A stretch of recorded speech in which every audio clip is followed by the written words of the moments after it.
All eyes are on Lake Ontario. As Todd told us, the water levels continue to rise. The Army Corps of Engineers has joined the governor in declaring a state of emergency along the lake. Crews have been busy building barricades and stacking sandbags there to help stop flooding. News 4's Kaylee Went is live in Youngstown to tell us what she's been seeing there. Kaylee? Good evening, Don and Jackie. Heavy rain and thunderstorms throughout the entire month of April, the beginning of May, plus an order from the International Joint Commission to keep water levels where they're at is the reason for the state of emergency from both the state and the Army Corps of Engineers. And here in Youngstown, it's easy to see the problem. Now, at Youngstown Yacht Club earlier on today, we did speak to somebody. On top of high water levels, which is the biggest issue, docks are covered with muck.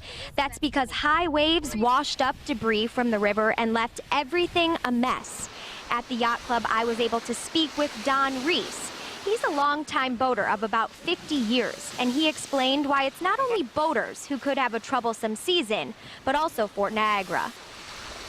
There's a steel and concrete wall that protects the whole fort. But on the east end, that ends, and it's just being eaten away. We're just where there's dirt about 20 feet high.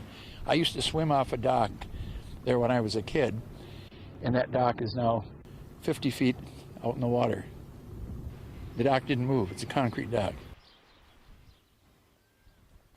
Looking out on the water, it's staggering to see just how high it is. Now, in my lifetime, I've never seen water this high, but Don says in his 50 years out on Lake Ontario, he remembers two other times. One was in 1973 and one was in 1994. That's when waters covered the docks and, of course, eroded Lake Ontario shoreline. He says the fix for those time periods was a break from Mother Nature. And unfortunately for us, it doesn't look like we'll be seeing that as we finish off the week and head into the weekend. For now, I'm live at Fort Niagara in Youngstown. Kaylee Went, News 4 at 6.